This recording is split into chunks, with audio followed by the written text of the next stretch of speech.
Saltburn is the brainchild of the brilliant Emerald Fennell, her follow-up to the brilliant Promising Young Woman, which was actually my favorite movie of 2020. And between that and this, she's establishing herself as the promising young woman of Hollywood. Did you see what I did there? She was born in 1985, which makes her 2 years older than me. So I'm calling her young, guys. So I think you should just deal with it. It fits the bit and it makes me young by proxy too. So she is a promising young woman. All right. I'm saying it. I'm sticking to it. That's it. What made Promising Young Woman my favorite that year was what's now becoming Fennell's playbook we're seeing after this. It was both really relatable and grounded while also fantastical and twisted at the same time. It was dark, but not afraid to weave in humor into said darkness. It wasn't just kind of having the funny bit and then the dark bit. They were all kind of interlinked in a way that made you feel uncomfortable, but also you're pissing yourself laughing. And it was one where she really got under the fingernails as a subject while also providing a thrilling and satisfying movie that made you think without ever feeling lectured. In Saltburn, she's got a star-studded task at hand with the likes of experienced hands in Rosamund Pike and the likes of Richard E. Grant, along with some of tomorrow's stars as well. You have Euphoria's Jacob Elordi and you have Archie Adekwe, who we last saw in Gran Turismo. Really, though, it is the Barry Keoghan show as he plays lead character Oliver, a loner type struggling socially in Oxford, who befriends Elordi's Felix, who originally pities him, but then becomes kind of fascinated by him to the point that he invites him to spend the summer in his privileged family mansion at Saltburn, where obviously the film gets its title. That's where we begin to learn that Felix's family, headed by the eccentric parents played by Pike and Grant, are kind of collectors of lost souls and a bit into their kind of poverty porn, but in people form, if that makes sense. They're both being used and milked for their wealth, but also in an almost kind of get out way, studying their normie hosts and bringing them in to their weird and sordid world. Fennell's used this in 4-3, which Fennell said was done to give the movie a kind of voyeuristic flair that many of its characters also share throughout it.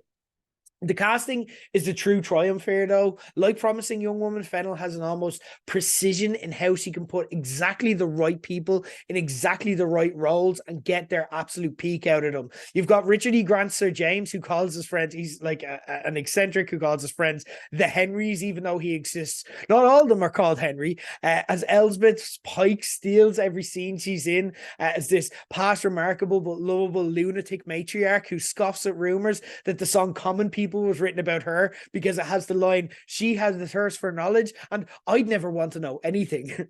Lordy is the same likable but smug prick he is in everything that he's in, but he's just really good at that role. Finally as well, I think someone sees Adekwe as a bit of an arsehole and he thrives as Farley. Even the minor characters are nailed down. You've got Kerry Mulligan, for example, who is cast, and it is literally her character's name, as poor dear Pamela. And then you've got Paul Reese's permanently lurking and scowling butler.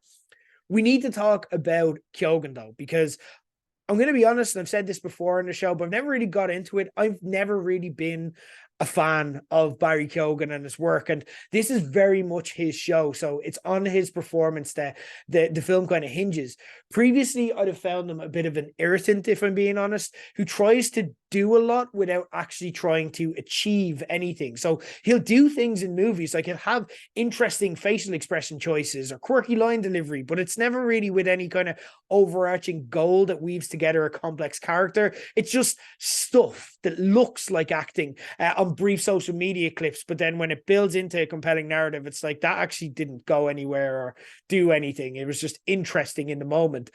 Where Fennell succeeds with him here, though, is she turns the volume down on him from the get-go, okay? He becomes kind of the primary voyeur as the lead here, and only occasionally gets to dial it back up to 10 as we kind of see a side where maybe he's not this quiet, shy guy. Maybe there's something more going on behind the scenes. So when he does that, his choices really hit in a way that really pays off when Fennell decides to pull the whole curtain back.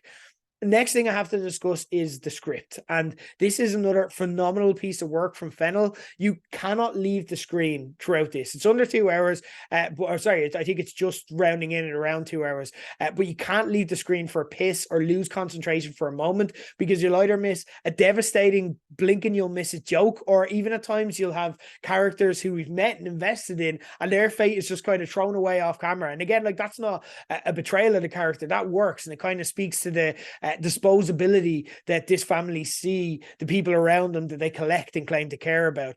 And again, it's just brilliant. It is blink and you'll miss it.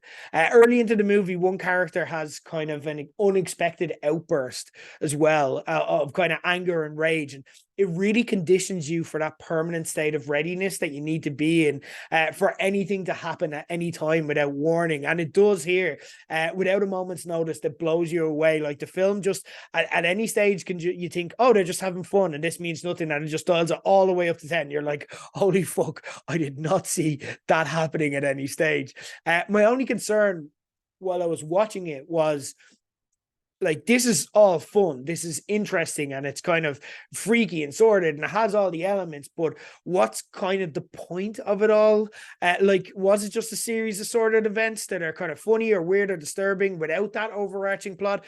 But then at the end, and I won't get into the hows, but Fennel just reveals her hand, and without giving anything away, she just pulls back the curtain, like I said, to show us there's a whole different movie that we've been watching at all time. And it all ends, again, not going to give you any details, but there's a sequence that everyone is rightfully discussing involving Sophie Ellis-Bextor's murder on the dance floor, which is instantly iconic.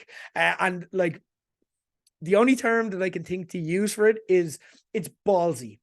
It's very, very, very ballsy, and anyone who's seen it knows what I mean. But again, it's one of the needle drops of the year and absolutely nails this film. It is literally a lap of honor moment for the movie. It is fantastic.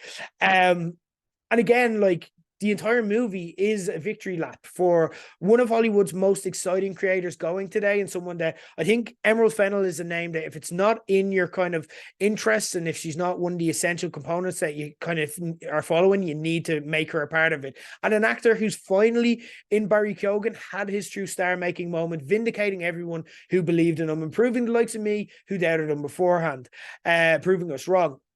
I cannot recommend this movie enough. It's generally one of my favorite movies of the year. It's a true treat that I didn't see coming, and one of my favorites of 2023 beyond question. That's Saltburn. Go see it.